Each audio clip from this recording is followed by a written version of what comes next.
Ụmụnne m na ụmụnna m elota ọnọrọ ụlọ nwekwurechi nwanne nọ nwaanyị mba nnọ awụchasịala m ụmụnne m unu abịaruola n'akara YouTube m nnọọ ụmụnne m na channel a ihe m ga na-akọ maka ya wụ gbasara health tips and sometimes beauty tips, home remedy, do it yourself.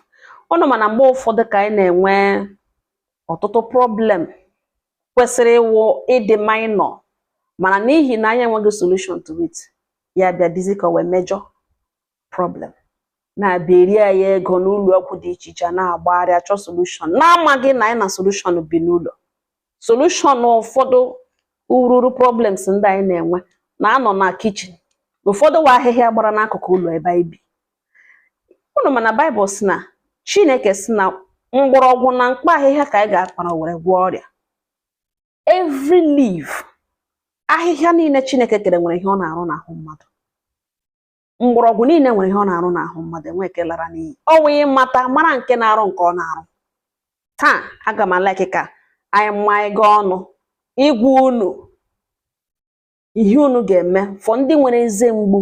Ị nwere eze mgbu, ị gara ụlọ ọgwụ dọkịta sị gị na ị ga-efu eze a, ịṅụ mmiri oyi nsogbu, gị ṅụọ ka dị wọm nsogbu, gị taa ihe nsogbu, akwụkwọ bezina n'ala ukwu eze niile erucha n'izizi, mgbe niile eze na-achịlị ahụ elu achịlị anụ ahụ elu, mgbe niile gị para aka n'eze, gị hụ mmiri jụrụ oyi ịṅụbeghị aṅụ, imagination na-abịa n'ukwu eze ya mịa aṅụ chọọ gị para aka n'ukwu eze kwuketa oche ka ịnụ ihe m na-ekwu. Mana tupu m aga n'ihu, biko nwanne m, ọ na ị na-ele m, subscribe to my channel ka ọ ga-awụ ọtọkwara m aka na notification button ka ọ ga-awụ mposto mweta ihe ọzọ gị hụ na nwanyị mba na-epost ole gị were ọsọ na ije wụchasha ka ị bịa mara ihe m kwuru na otu m shiri kwu ya. Ị nwere nwanne nwee enyi ndị ma na ihe na m kwuge o nweta nshi metata ha chọgakwa solution, biko mee ebere gwa ha ihe na m kwuru ka ọ bụla ị nụtara na ụdị o ji gbasata na ọgbasata oyikwunu gị kpọọ ya sị ngwa were ihe rote mee ya ka onye ahụ mee gịnị nwere onwe, n'ihi na asụ onye hụrụ ihe ọma, onye hụrụ ụzọ ọma ji nwanne ya, ọ bụ ikwu nne. Ngwatụrụnụ ntị ala biko, olee ihe ị ga-eme ka ị nwere onwe site n'ọnọdụ eze mgbe nọ na ya? Kọtara na m scent leaf. Scent leaf bụ aha bekee ya, ụfọdụ na-akpọkwa ya basil leaf, mana n'olu Igbo ya aha ya bụ nchụanwụ, ndụ bekee kpọrọ ya scent leaf.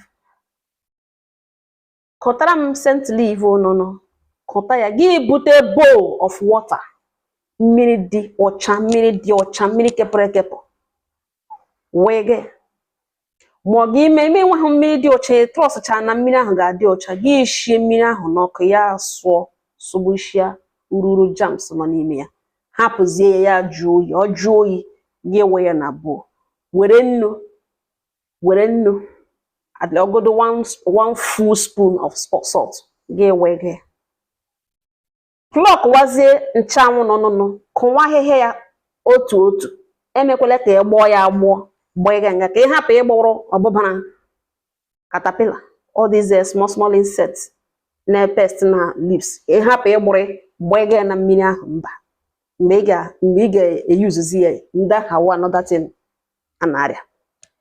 Kọọ ya otu ka ọ sha ya gị ewe gị na mmiri, were mmiri ahụ itiri nnu sachaa the leaves, saa ya ofu saa ya, separate ya, mee ka ịchọ na ịhụrụ ihu na azụ gị denwe na clean plate.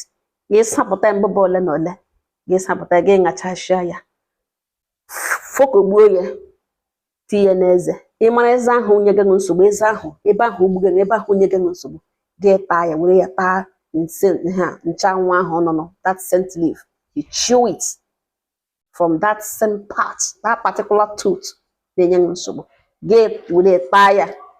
Ịtapụta mmiri ya, hapụga mmiri ahụ ka ọ gaa n'ukwu eze ahụ, na ịga hapụ ya ebe ahụ ka ọ nọ 10 good minutes, gị ga-agbọpụ ya. Ya wụrụkwana na ị gaghị eji eze ahụ atali ya, chọghị eji ata ya, nke ka ọ ga-eru n'izizi, ma ọkwanụ ọnọdụ ka nọ ị ga-atalizi ya, were nchanwụ ahụ tige mkpụrụ ole na ole, abụba ole na ole, chige n'aka gị. Were abụba ole na ole tinye n'aka gị, gị bido palm roll oye. Imewe ote ya bụ squeeze butacha ya, gị wee ọbịa dịzie soft, dị nnọọ nwa belebele. Gị hụ na mmiri ya n'ime apụtawala gị n'ọba aka, gị wereze mkpụrụ aka gị chịrị ya, panyega mmiri ya n'ukwu eze ahụ na-enye gị nsogbu. Gị panyejuo ya nga anụnụ, panye drop ya. Ụfọdụ anyịrị, enwere ndị ga-eme ya anyịrị ha, ihe a metụ ha n'anyịrị ya afọ ha ụfụ. Ụfọdụ kwanụ ọ naghị afụ ha ụfụ. Several people m gwara ha mee ya, ụfọdụ mere ya, ụfọdụ sọ fọtụrụ ha ụfụ, ụfọdụ sọ fụ ha ụfụ, ụfọdụ sọ ha ụta m shiri kwuo ụta m shiri mee. Mana ime ihe niile ha si ihe dị iche dị na eze a ha na-aga ifo na ha ga-efuzi, ọ dị necessary. Nwanyị mba nọ, thank you. Nwanyị mba nọ, Chukwu gọzie gị. Onye hụrụ ụzọ ọma ya eji nwanne ya. Gị kpụrụ ya n'ọnụ nga ahụ nọ 10 minutes, gị ga-akpọpụ ya. Mee ya ọkọtụ. After iriwekwere eri n'ọkọtụ, richaa breakfast nọ. Gị brush eze gị, rie breakfast gị, iriwekwe eri ọkọtụ richaa. Gị were mmiri kpọkpọsha ọnụ gị, ọ gị were he brush ṅachasịa ọnụ gị, so that ukwu eze gị ga-adị all ready to absorb the scent leaf juice. Gị mee ya n'ọkọtụ, ịkpọ ya 10 minutes, gị ekpọpụ ya. Ọzọ ị ga-eme ihe ya wụ n'abalị after dinner. Gị ṅachasịa ha ọnụ gị, were hekwe brush mee ka ịkwụkọtọrọchara ọnụ gị nta ya, gị ebupụga mmiri ya. Gị gbupụdị mmiri, were hekwe that scent leaf juice, tinyekwe there, the same process. Gị mee ya, then head straight to bed. 10 minutes for each application. Ụmụnne m, ọhịa m bịara iwetara ụnụ taa. Mee ya, ị ga-ahụ ihe dị iche. Ọ hụrụ ndị ọzọ ọnụ, ka gị agaghị apụ iche. Efola eze ahụ. Mee ya ka ị nwere onwe gị. Werekwe the whole glory return ọrụ onye kere nchanwụ, wụ Chineke. Ọhịa m si m abịa gwa ụnụ ụmụnne m, udo dịkwara ọnụ. Unu echefukwala subscribe. So nwekwanụ m, kọtụkwaranụ m aka na like, share kwanụ, were na information gwakwa ndị need ya around you. Ka ọ dịrị unu na mma. Bye.